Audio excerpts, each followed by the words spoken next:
boa noite. Eu sou o Luiz Eduardo Gomes e está começando agora uma entrevista do Sul 21 com o vereador e deputado eleito Leonel Hadi.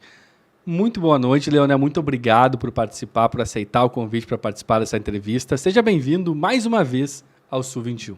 Obrigado pelo convite, uma honra estar com vocês, com toda a audiência do Sul 21, né, esse canal tão relevante, multicanal, né, em múltiplas plataformas, e é uma honra estar com vocês aqui dialogando nessa nossa conversa, nesse nosso bate-papo. E comigo para fazer essa entrevista, o Guilherme Oliveira. Guilherme, muito boa noite também, um prazer dividir contigo essa bancada, e já te passo a honra, né, já te apresento e te passo a honra de fazer a primeira pergunta para o Leonel. Então, boa noite, companheiros. Leonel, a gente vê que muitas vezes a imprensa aborda, no geral, temas polêmicos, muitas vezes temas que envolvem violência, e a nossa ideia nesse podcast também é abordar temas leves, conhecer outros lados de figuras públicas como tu. Então, a gente gostaria de abrir esse programa perguntando para ti sobre a tua relação com Porto Alegre, né? Porto Alegre é uma capital enorme, né? Então cada um tem uma relação com a capital diferente. Gostaria que tu colocasse como é que é a tua relação com Porto Alegre, onde é que tu nasceu, onde é que tu te criou.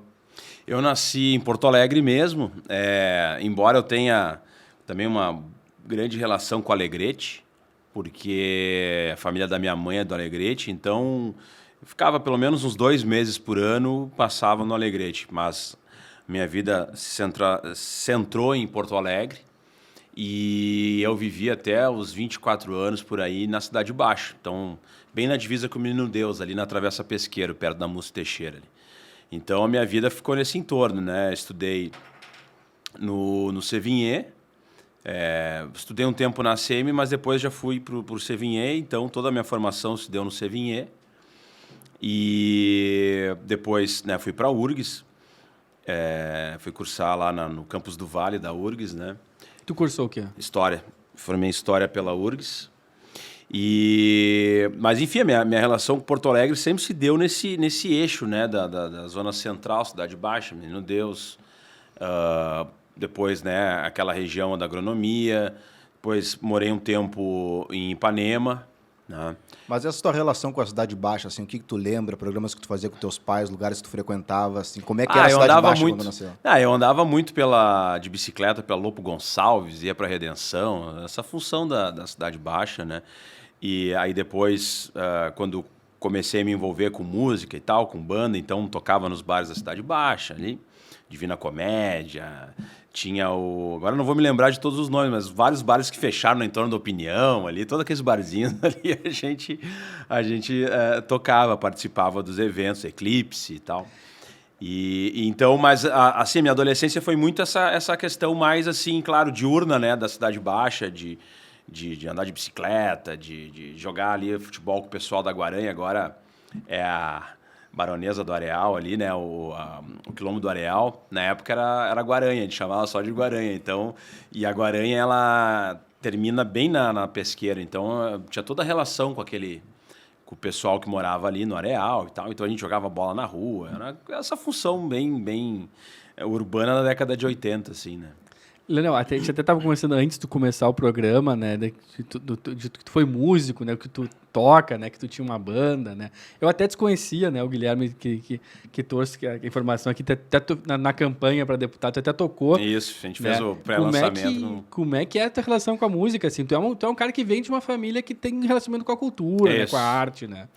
O meu pai era diretor de teatro, dramaturgo, tinha uma companhia de teatro bem conceituada, a Companhia Teatro Novo, e foi diretor estadual de artes cênicas no governo Colares, enfim.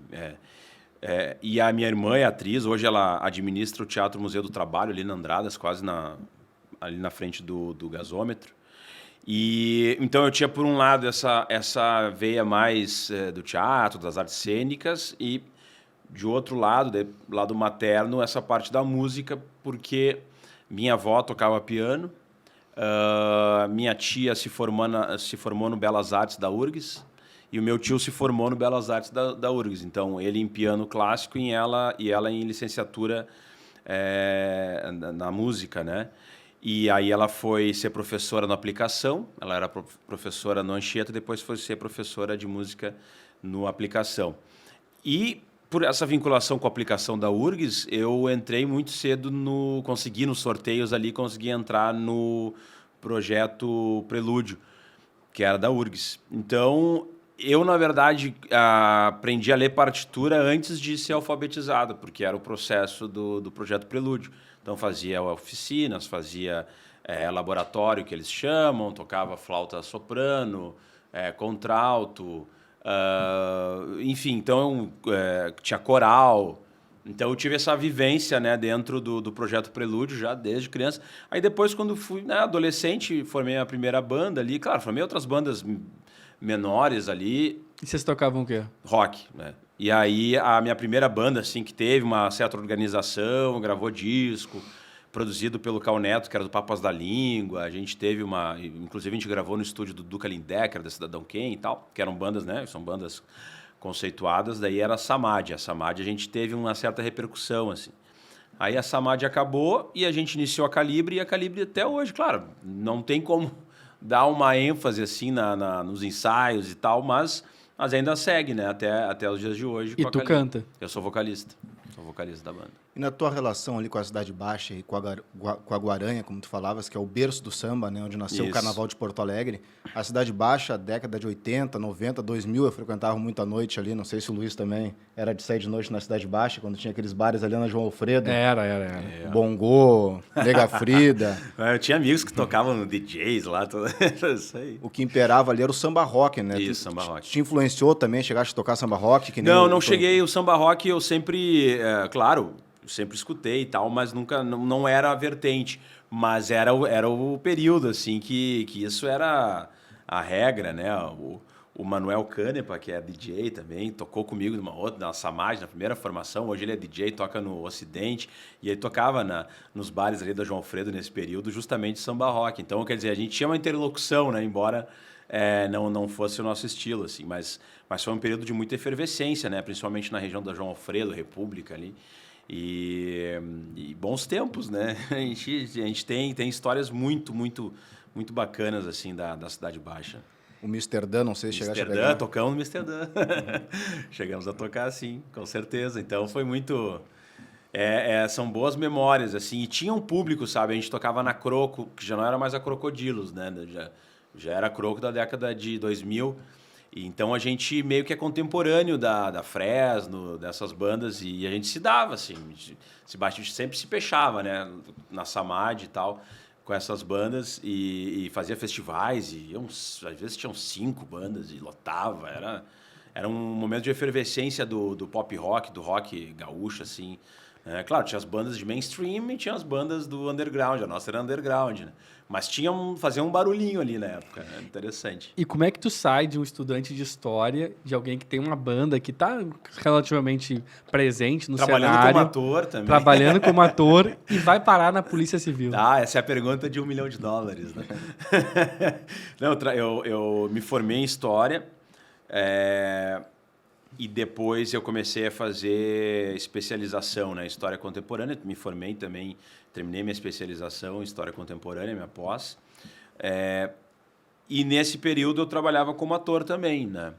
Então eu trabalhava como ator e meio que administrava lá a Companhia Teatro Novo com meu pai. E comecei a cursar Direito. Porque, enfim, porque eu sempre tive muita influência da política, né? Mas nunca pensei em ter participação representativa. Eu era um militante, né? Enfim, eu tinha uma lógica de militância política e tal. E eu pensava que era um bom complemento, né? Para a gente, para a nossa vida, cursar Direito. Porque eu me formei em História. Eu disse, olha, o Direito é uma área importante da gente ter um conhecimento... Nunca pensei também em seguir carreira, mas eu disse, é uma faculdade. Eu gosto de estudar, sabe? Tanto é que agora estou fazendo Ciências Econômicas. Porque eu acho que é importante, senão a gente fica muito, né, no meu entendimento, às vezes bitolado, em círculos, assim, né? E aí eu comecei a cursar Direito, praticava, eu já era faixa preta de Aikido, né, uma arte marcial japonesa. E aí o meu sensei, né, meu professor, ele começou a dar treinamentos para a Guarda Municipal, para Brigada Militar, para Transurb, segurança do Transurb. E aí ele me convidou para esses cursos que ele dava de algemação, defesa pessoal. enfim, começou a me convidar para ministrar os cursos junto com ele para as forças de segurança. E aí eu comecei a ter esse contato com as forças de segurança, né? Com a Brigada Militar, com a Guarda Municipal, num treinamento mais de períodos, assim, né? De 2, 3 meses de treinamento e tal. Aí eu comecei a cursar Direito, né? Na época ali eu estava um pouco afastado da companhia, e aí surgiu, eu estava inclusive estagiando na Secretaria da Segurança Pública na época, e daí surgiu a possibilidade de fazer o concurso para a Polícia Civil. Eu pensei, pô, ministrava os cursos, era interessante, tinha essa função de tu ter um concurso para te dar estabilidade, aposentadoria. Eu tinha uma lógica que era uma forma de tu atuar dentro da sociedade de uma forma mais direta e efetiva. Pô, tu tá trabalhando na polícia, tu consegue, né, minimamente trazer algumas soluções para a sociedade e tal. E no período ali, né, porque esse concurso foi em 2010, não se tinha essa lógica, né, da polícia como a gente vê hoje, dessa maneira tão crítica, assim. Era um momento de que a polícia vivia um outro momento. Né? Se a gente for lembrar ali, vinha dos governos do Lula, do Pronace, era um período pré-eleição do Tarso. Enfim, tinha uma sensação de que as forças de segurança elas estavam se redemocratizando, estavam trabalhando numa lógica mais técnica, todos com nível universitário. Era uma outra visão. Não é? As pessoas, mas como é que não? Talvez hoje eu jamais iria, mas na época em que eu fiz o concurso era uma outra visão que as pessoas tinham da polícia. Né? E eu fui muito nesse intuito. Assim. E aí passei, né? Fiz para dois concursos, passei nos dois ali, podia 2 vagas, né? 2 funções, passei para os dois. Nos 2 concursos e entrei na polícia. Né? E aí que vai essa conversão assim, né? do teatro, da música e tal. Mas é interessante, né? Porque na minha academia de polícia, por exemplo, eu tinha colegas das artes plásticas, formado era artista plástica, tinha pessoal da letras, faculdade de letras, educação física, claro, direito, né? Mas era muito diversificado. Tinha pessoal da geografia. Então... porque a gente tem a impressão de que o background clássico, hoje, né? Porque a polícia mudou, né? Enfim, depois que passou a exigir o nível superior, mudou. Né? Muito o perfil da polícia. Mas o que se imagina hoje é que seja esse perfil de quem faz direito, né? Isso é para cargos de delegado e oficiais, né? É que não é exigido, né? Mas parece que... o nível superior. É exigido em qualquer nível superior. Né? Que eu falo, na minha academia de polícia, o grupo era muito diversificado. E com áreas, assim... Tinha outra turma, não na minha, mas tinha outra turma que tinha até teologia, por exemplo, sabe? Então...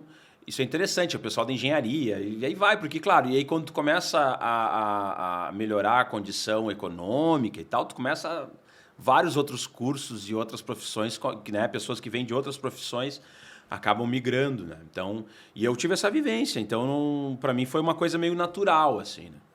E tu passas e fica em Porto Alegre ou é local? Porto Alegre.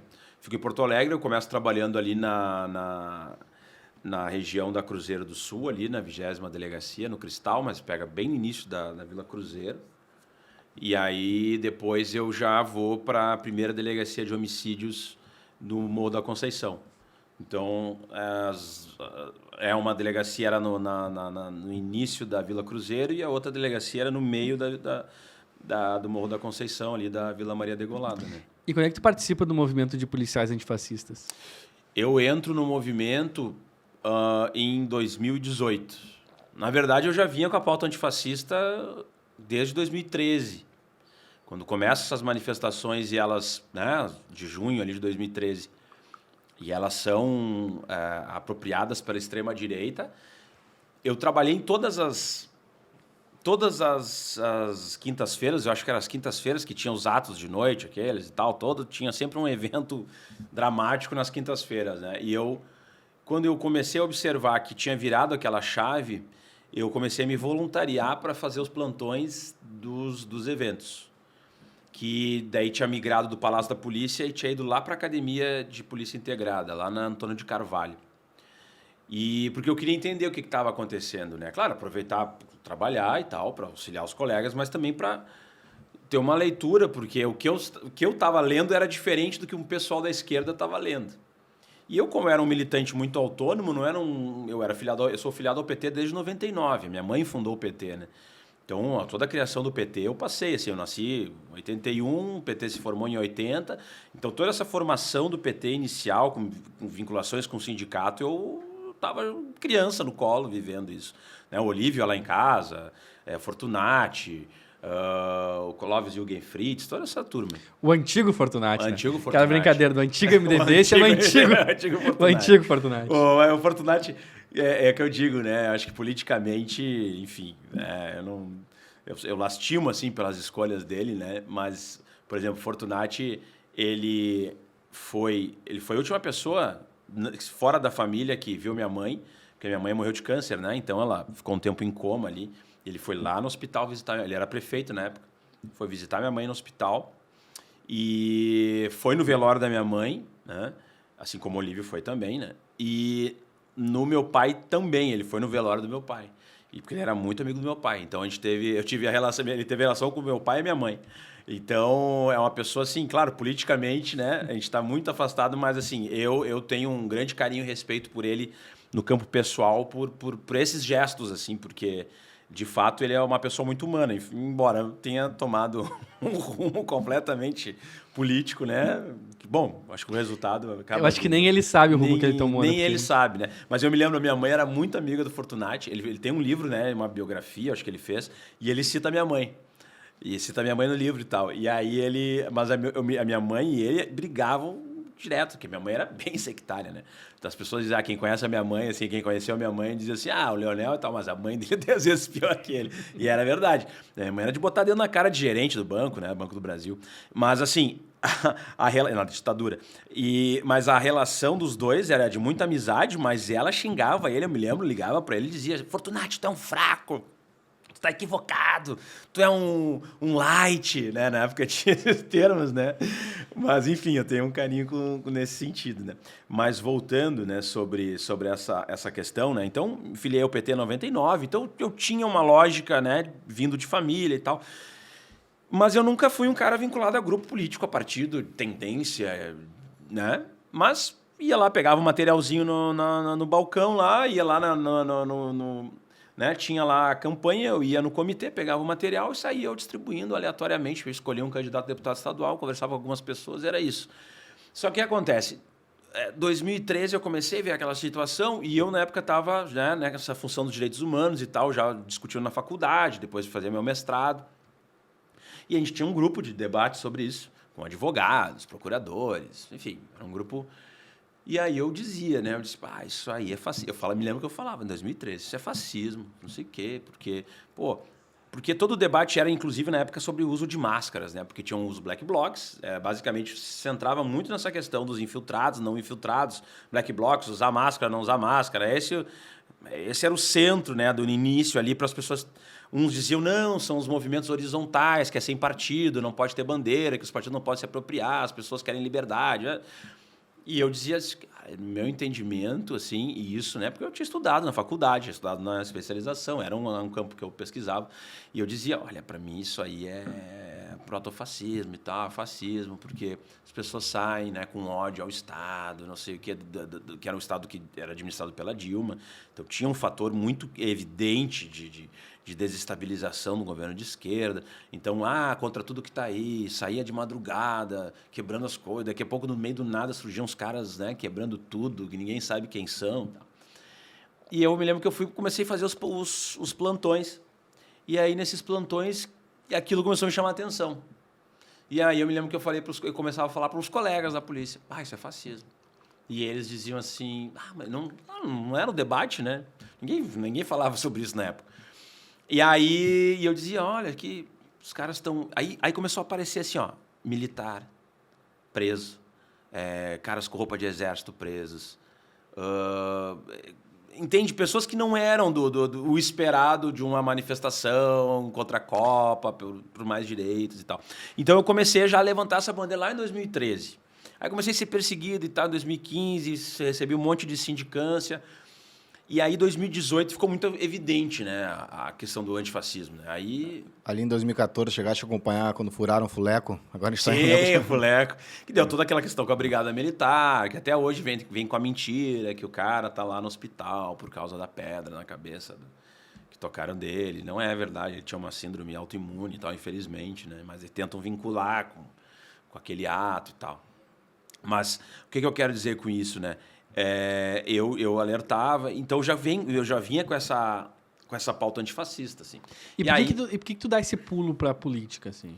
Não, aí que tá. Eu dou o pulo para a política em 2016. Por quê? Porque eu fiz 2014 eu fiz uma campanha do que eu podia dentro das minhas limitações para o Tarso Genro, que era a reeleição do Tarso. E eu, num desespero, faço um vídeo de apoio ao Tarso. E aí é esse vídeo que eu digo, por isso que eu tô aqui hoje, graças a esse vídeo. Tu vê, né, essas coisas da teoria da, como é que é, da borboleta e tal, como é que tem um mesmo termo, né? Efeito borboleta. Efeito borboleta, é mais ou menos isso, assim, coisas aleatórias que... Um dia eu tava lá no plantão da delegacia, e aí me lembro que no dia saiu uma pesquisa que dava o segundo turno, Sartori 60% e o Tarso 40%. E aí eu me lembro que aquilo me deu um baque, assim, eu fiquei pensando, pô, né, o Tarso vai perder para o Sartori. E, claro, pô, eu acompanhei a política, né? Eu sabia, pô, o Sartori vai nos arrebentar. E o Tarso tinha feito um governo, né, bom, um governo que tinha valorizado o servidor público. Para a polícia ele foi muito bom, sabe, em termos de tabela de subsídio, promoção. Então tinha um carinho. A polícia mesmo, os bolsonaristas respeitam muito o Tarso. Aí o que acontece? Eu pensei, o que eu vou fazer, né? Eu tô aqui, plantão, não posso... Quando terminou meu plantão, eu pensei, cara, eu vou fazer um vídeo, sei lá. Aí eu fui para uma parede branca lá, terminou meu plantão e tal, peguei um vídeo, abri o vídeo e disse, meu nome é Leonel Hadi, eu sou policial civil no Rio Grande do Sul, mais ou menos o que eu faço hoje, mas assim, eu sou policial civil no Rio Grande do Sul e eu quero dizer por que a gente tem que votar no Tarso e não votar no Sartori. Aí eu disse, o Tarso fez o Sartori foi ruim.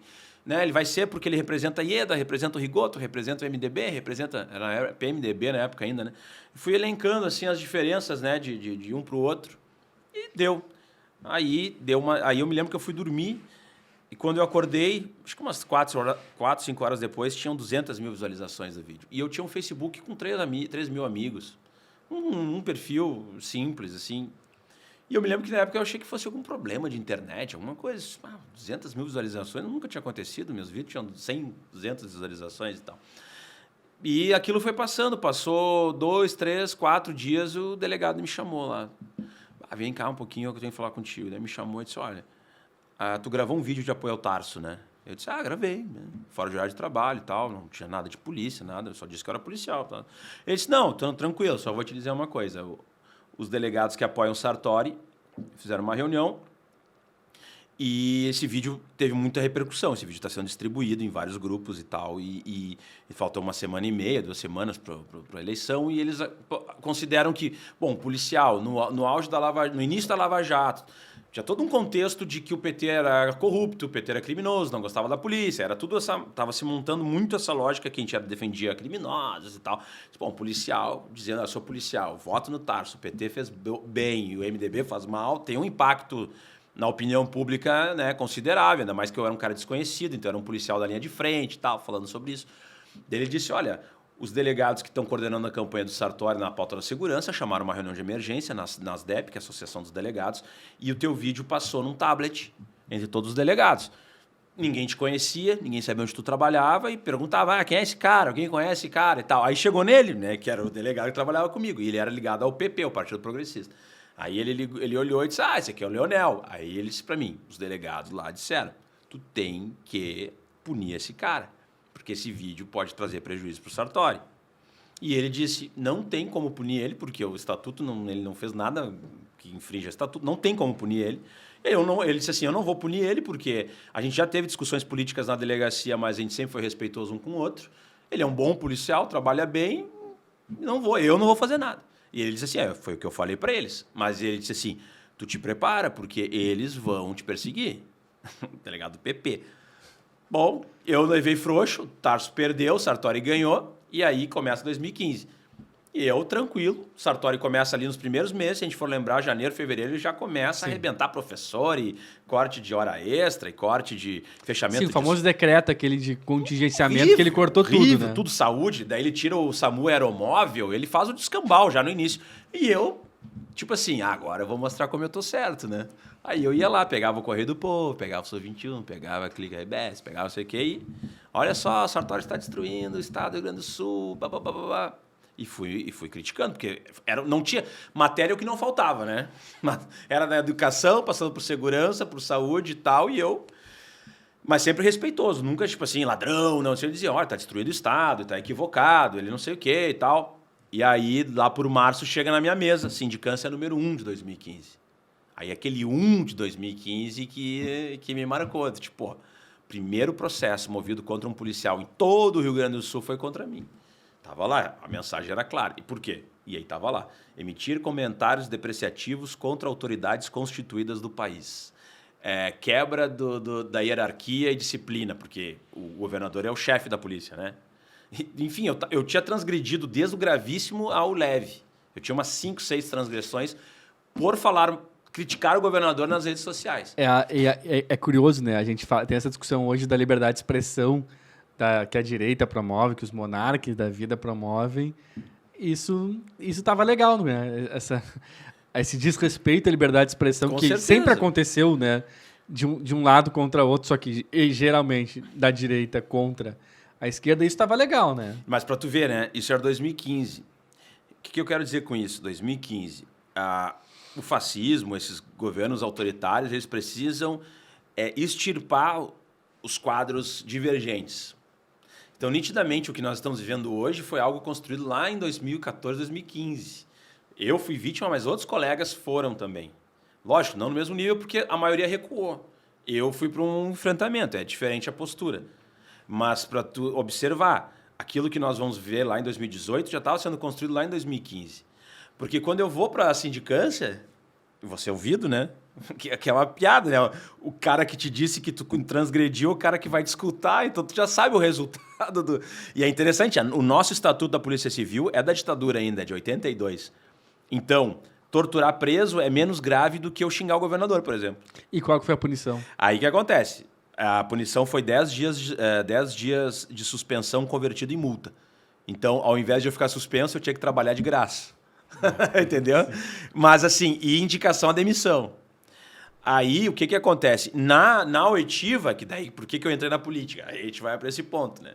Na oitiva era o seguinte, eu saía da operação policial, então eu ia lá de colete, todo com arma e tal, tinha que entrar lá, aí ficava lá todo fardado e tal. Aí o delegado perguntava assim, quem te financia? Quem é que te apoia? Qual é o deputado que está te incentivando a fazer? Por que os comunistas estão na polícia? O Mário Lago dizia que os petistas tinham sido torturados só para eles ganharem agora indenizações na Comissão da Verdade. Era o auge da Comissão da Verdade. E eu me lembro que na época tinha umas placas de direitos humanos que diziam assim, aqui nesse lugar foi cometido tortura. Colocaram até no Palácio da Polícia. Isso, na Palácio da Polícia, botaram no DOPzinho. Tinham vários imóveis que tinham essa placa. E isso foi até pauta da sindicância ali. Agora ficam colocando... Só que ele não falava para mim, ele falava pro escrivão, entendeu? Era um pro outro, assim, meio que na sala, né? E aí eu me liguei, eu disse assim, eles acham que eu sou um cara plantado dentro da instituição, por algum motivo, para fazer discurso político e teve repercussão em relação a isso. Alguém me financiou para fazer isso aí. E eu pensei, então eles acham que eu tenho um suporte político, só que eu não tinha ninguém. Daí eles diziam, quem te financiava, quem te financiou? E eu com o advogado do sindicato, né? Eu disse, vocês acham que se eu tivesse alguém me financiando, eu estava com o advogado do sindicato aqui do meu lado? Não, eu estava com 4, 5 advogados, isso que não estava nem acontecendo. Eu ia mexer uns palitos aqui e os caras... né? E aí eu me lembro que quando eu recebi a primeira, eu fiz um vídeo dizendo que a minha liberdade de expressão estava sendo perseguida e tal. Fiz um vídeo, botei uma tarja na boca e tal. Aí quando terminou essa primeira oitiva, ele levantou e disse assim, quando é que a gente se vê no outro sindicância? Eu disse, que outra sindicância? Você não disse que essa aqui era injusta, não sei o quê? Tem outra sindicância para ti. Ele me colocou uma outra sindicância. E aí ao longo do ano eu fiquei respondendo, porque aquilo vai processando, né? E aí ninguém mais falava comigo, porque eu era o cara problema, né? Meus colegas não falavam comigo, porque, encostar no Leonel, daqui a pouco eu tomo uma sindicância também. Então. E aí o que aconteceu? A virada de chave foi no final de 2015. Que aí foi o definidor para eu entrar para a política. Final de 2015, eu estava lá meu pai ficou com teve Guillain-Barré, ficou tetraplégico, e eu fui cuidar do meu pai, pedi férias, porque o Guillain-Barré, assim, em 10 minutos ele ficou tetraplégico. Ele estava escovando os dentes, caiu e nunca mais levantou e morreu assim. Ficou em coma e tal. E eu fui cuidar do meu pai no hospital, tirei minhas férias, e aí começou a faltar papel, se vocês lembrarem, começou a faltar papel nas delegacias. Papel de contínuo, né, de ocorrência, a pessoa não roubou meu carro, não tinha como registrar. E eu me lembro que eu postei, disse, o Sartori está destruindo em 11 meses aquilo que a Polícia Civil demorou 178 anos para construir, a população não pode registrar boletim de ocorrência e tal. Aí esperaram terminar minhas férias. Primeiro dia que eu volto para a delegacia, não deu 5 minutos que eu estava na delegacia, toca o telefone, a secretária atende, desliga e diz, estão vindo aqui te entregar uma sindicância. Aí eu disse, e eu tinha acabado de sair do hospital, né? Todo mundo sabia que eu tinha ido cuidar do meu pai. E eu não tinha pedido licença acompanhamento de familiar. Aí quando chegou, eu disse, sentei no meu cartório, fiquei esperando, daqui a pouco quando eu olho para a janela tem uma viatura ostensiva, eles foram com uma viatura preto e branca, com giroflash, na porta da delegacia, largaram, estacionaram no meio do pátio, assim, desceram, cadê o Leonel? Não sei aquela função, 2 colegas, mulheres, né? Mas assim, gritando e eu pensei, e aí, claro, os colegas tudo assim, né, do tipo, o cara roubou, matou alguém, porque, ostensivo, né, desse jeito. Aí chegaram, a gente tem aqui para te entregar uma sindicância. Eu disse, por que vocês não me chamaram lá para eu receber na frente de todo mundo aqui, gritando, viatura, do que é? Tu disse que faltou papel. Daí eu disse, papel para sindicância tem, para ocorrência, para a população não tem. Pois é, eu assinei, aí elas foram embora, fechei a porta, e daí aí foi um momento crucial na minha vida, porque eu pensei assim, cara, os caras vão me demitir. Tipo, nitidamente, se eu falar qualquer coisa, o Sartori estava começando o parcelamento de salário, nitidamente, sim, ele já estava ameaçando, né? Não vai pagar mês que vem e tal. Eu pensei, vão ser 4 anos de ferro, eu não vou poder... Ou eu continuo batendo assim e vou me ralar, ou eu recuo e viro um cara meio... mas que não é do meu perfil. E eu cheguei até a pensar, ou me dou um tiro na cabeça agora e digo assim, e aí, Sartori? Boto ali, Sartori é culpa tua, cria um clima, né? Mas eu pensei, cara, o que eu vou fazer? Eu disse assim, eu não vou ser um cara que vou recuar, não posso continuar com essa estratégia de ficar batendo de frente dentro da instituição. Era o período já pré-eleitoral ali, era final de 2015. E aí eu peguei, tirei a licença acompanhamento de familiar e fiquei raciocinando. Fui no sindicato e tal, fui no PT, conversei com o pessoal meio que... né, eu já tinha conversado com a Rosário, já tinha conversado com o Jefferson Fernandes, porque a Comissão de Direitos Humanos, aquela função toda, quando eu estava sendo perseguido, eu fui conversar, fiz uma reunião com o pessoal da Rosário, aí eu fui analisando, e aí começou a função do impeachment da Dilma também, e aí eu pensei, cara, mas eu entrei lá por março de 2016. Aí eu disse assim, quer saber, cara, eu vou para a guerra porque eu vou pegar 3 meses de licença, porque daí tu fica licenciado, e aí o cara não pode te punir como policial porque ele está licenciado, e vou dar pau neles. É isso que eu queria, assim, eu vou incendiar isso aí, vou dar chute na porta, e vou gritar, e vou pegar os caras que é do MDB, do PSDB, e vou aloprar. E foi o que eu fiz, a campanha de 2016 foi basicamente isso. E eu não tinha nenhuma pretensão de me eleger. Era do tipo pegar 3 meses para bater nos caras e desgastar os caras, né? E aí eu pensei que não ia acontecer nada. Quando eu voltei, já tinham me explodido da delegacia da primeira de homicídios para cuidar de trânsito.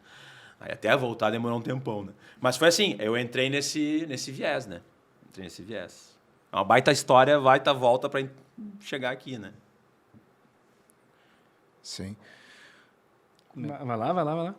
E a questão de tempo, Vamos mais uns 5 minutinhos. Leonel, como eu te enxergo, né, assim, dentro da política, tu é, de certo modo, um outsider, como tu mesmo disse, tu não é um cara que construiu a tua vida política dentro de uma corrente, né? Exato. Tu te vincula a Maria do Rosário, mas nessa eleição agora, quem mais ou menos acompanha a política viu que tu fez certos movimentos também para te colocar, né? A própria questão de como o PT estava colocando a questão dos policiais, trabalhadores ou não, e tu faz esse enfrentamento de uma maneira muito dura, né? E aí, nesse sentido, eu queria te perguntar algo que eu acho interessante quando tem políticos que têm essa questão com o esporte também, né? O Fidel Castro usa muito boxe, o Putin, volta e meia, fala do judô, né? Até o Oliver Stone entrevistou ele, ele colocou muito sobre o judô. E agora, recentemente, o Bobado, inclusive, naquele conflito que vocês tiveram, colocou isso, né? Mas o Leonel, inclusive, ele é faixa preta em artes marciais, né? Sei. Mas quando ele falou isso, eu já tinha mais ou menos pensado por aí, mas no sentido da política, né? Como é que tu utiliza os teus conhecimentos que tu aprendeu nas artes marciais na política para fazer o enfrentamento e ir te movimentando também? Isso é interessante essa pergunta. Eu acredito que a gente tenha que ter estratégias de embate. Muitas vezes, se tu vai duro no duro, né, o confronto pelo confronto, tu acaba perdendo, dependendo da desproporção, né, que existe naquela relação de poder. Então, às vezes, é melhor tu contornar e tu recuar de forma estratégica do que tu partir para o confronto direto. E, às vezes, o confronto direto é o que vai te dar também. Então, tu tem que analisar caso a caso, né? Por exemplo, não a ver com política, mas relação com política. Eu sempre soube, e isso eu falava para o pessoal mais próximo, que em algum momento algum militante da extrema-direita partiria para uma relação violenta física, né? Isso é esperado, porque tu está o tempo inteiro em confronto, denunciando, indo para frente, gravando, vai chegar uma hora que o cara se descontrola, né? Se a pessoa não tem um bom preparo emocional, chega um momento que ela extrapola e vai partir para os finalmente, né? E eu sempre falava para o pessoal, a gente nunca pode reagir no mesmo nível. Porque no momento que tu reage no mesmo nível e perde, né, perde o controle da narrativa, tu perdeu o debate.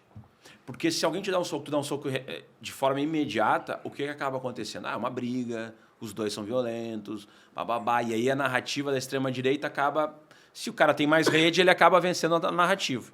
Eu fui agredido, quem que foi agredido? Então eu digo, a gente nunca pode... Claro, não é deixar chegar num ponto de quase homicídio e tal, não... Mas controlar de uma forma em que a coisa não perca o controle e que a gente consiga controlar essa situação e só agir para afastar as agressões, né? E é isso que a gente fez nesse caso, por exemplo, foi isso que a gente fez. Mas eu acredito que as artes marciais, né, que alguns conceitos filosóficos sejam muito úteis assim no embate, porque muitas vezes o que o interlocutor quer contigo é simplesmente te desmoralizar, fazendo com que tu perca o teu controle emocional. Então, fica te testando, fica lançando situações para ver se tu entra naquilo, né? E eu acho assim, tem que ser duro, mas, ao mesmo tempo, tu não pode ultrapassar algumas barreiras, porque aquilo vai fazer tu perder a razão. E tudo que eles querem é dizer, viu, eu avisei que aquele cara era isso, eu avisei que a esquerda era isso, eu disse que o fulano era violento, porque daí eles se vitimizam. Por exemplo, tem um processo que está acontecendo, que eu estava panfleteando, e um indivíduo disse assim, falou um palavrão. E eu disse para ele, pô, tudo bem não pegar o material, mas vai xingar. Daí ele voltou. E ele trabalha no TCE, Tribunal de Contas. Eu fiquei descobrindo depois, né? Aí ele voltou. Aí ele disse assim, tu é o policial, aquele que defende vagabundo. Ele sempre fala o mesmo discurso. É uns papagaios, né? Você defende vagabundo, defende não sei o quê. E eu disse assim, mas o que tá pensando, cara? Daí ele veio tentar me dar uma cabeçada. Daí eu, desviei. E disse assim, como é que é? Não, agora tu vai te identificar, porque agora a coisa... Agora, cara, tu tentou me agredir, eu quero saber quem tu é, tu me dá o teu nome, teu RG, porque eu vou fazer um BO contra ti, cara. Imediatamente, quando ele viu que as pessoas começaram a filmar, ele começou a dizer, ai, meu Deus, eu tô sendo agredido, é só porque eu disse que eu não votava no candidato dele. Ele começou a gritar na Praça da Alfândega, entendeu? Então, quer dizer, é o perfil dessas pessoas, né? Eles tentam o tempo inteiro dominar a narrativa. Então, se tu não tá esperto com isso, tu entra em algumas armadilhas, né? Por exemplo, Marcel Van Hatten. Marcel Van Hatten ganhou numa narrativa em relação ao Rosário. Isso é notório. Ele montou uma arapuca, os militantes não se deram conta, ficaram na volta, ele pegou um megafone e se lançou internacionalmente até com aquele vídeo. Então, a gente tem que ter cuidado com as estratégias da extrema-direita. Então, eu acho que as artes marciais, assim, esses conceitos, é importante, às vezes, a gente consegue trazer. Eu acredito que tenha benefício, sabe, nesse aspecto. Leonel, para fechar, o que a gente pode esperar do Leonel, deputado estadual eleito agora? Porque, assim, nos últimos anos, né, tu trabalhou num ambiente que é mais paroquial, né, pro bom e pro mau sentido, mas é importante ter temas paroquiais, locais, discutir a cidade, discutir, no limite, até o asfalto da rua, né, se tá faltando água, claro. Óbvio que é importante.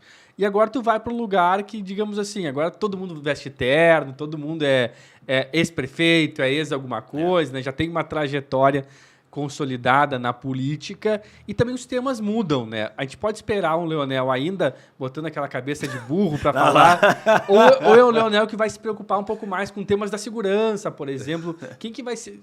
Claro, vai ser muitos Leonéis na Assembleia Legislativa, mas o que tu imagina assim, que vai ser o teu principal atuação? Essa da cabeça de burro é interessante, porque, na verdade, aquilo foi justamente para causar o que acabou causando. Porque, se tu for observar, né, o vídeo na sequência da tribuna, a cabeça de burro ela é 0,2% de todo o contexto. Né? E o contexto foi muito duro. A fala mas na internet é 99% claro, a imagem. Mas né? É o que acontece. Tu cria o debate, né? Tu faz as pessoas refletirem sobre aquilo. Tu não pode ser um cara também... eu gosto muito da sátira. Acho que a sátira, às vezes, ela tem mais resultado do que tu ir pro frontal, pro combate, entendeu? Porque a sátira faz o cara se sentir mal, ele se olha e diz, porra, mas eu me reconheço tanto naquilo ali, mas que coisa ridícula. Mas em relação à Assembleia, eu acredito que lá tu lida com temas um pouco diferenciados e temas mais duros, né? Mas, por exemplo, tu tá lidando de fato com a segurança pública institucional. Tu está lidando com o Judiciário, tu está lidando com o Ministério Público, com a Defensoria Pública, com a Procuradoria-Geral do Estado, com órgãos de poder real. Não que a Prefeitura não tenha os seus órgãos de poder, mas é muito localizado, né? São procurador, digamos, auditores fiscais são muito vinculados ao município. Então, é um debate um pouco mais restrito. No Estado, na Assembleia, tu está lidando com, digamos, com aquilo que cotidianamente todos nós aqui vamos lidar em algum momento. É a segurança pública, é o acesso ao judiciário, entende? Então, a gente entra em um patamar de um debate mais frontal e que tem que ter estratégias muito evidentes assim, e discursos modulados. Porque é importante que a gente, como campo progressista, tenha essa percepção da necessidade de aproximação com algumas pautas que a gente deixou à revelia durante muito tempo, principalmente da segurança pública. É claro que não vai ser a única pauta. Né? Acho que a gente tem que debater essa lei dos agrotóxicos, tem que debater a questão, né, da alimentação saudável, tem que bater muito nessa questão do nosso salário mínimo regional, que é uma vergonha, nas pautas da cultura. Tem várias pautas relevantes que o Estado tem uma forma de incidir de forma mais direta. Agora, eu pretendo, né, fazer esse debate, tipo, defesa do serviço público de forma ampliada e demonstrar, né, quais são os grupos que de fato defendem o serviço público, os servidores públicos, e quais são aqueles que fazem um discurso proforme, vocês são nossos heróis, os professores são fantásticos, os policiais são nossos heróis, e daí no final, quando vão votar algum projeto, é sempre em prejuízo dessas categorias. Então, eu pretendo muito colocar em contradição, sabe, essa extrema-direita, essa direita neoliberal, né, em relação ao nosso campo. Assim, em termos de lógica, de estratégia, né, seria basicamente isso. Perfeito, Leonel. Muito obrigado por participar do nosso programa. A gente teria, enfim, uma série de outras perguntas. Tem várias etapas da tua vida aqui que a gente acabou não abordando. Perguntou claro. Como é que tu entrou na política? A pior pergunta, porque eu tenho que explicar, senão... E foi muito interessante, eu não tinha te ouvido falar ainda de uma maneira tão aprofundada sobre isso. Mas queria te agradecer muito, queria agradecer também muito ao Guilherme Oliveira pela co-apresentação aqui e queria agradecer muito quem está na audiência, né, desse programa. Valeu, muito obrigado. Estamos sempre à disposição e no aguardo aí de qualquer convite que venha do Sul 21 de vocês. Um abraço. Valeu, um abraço.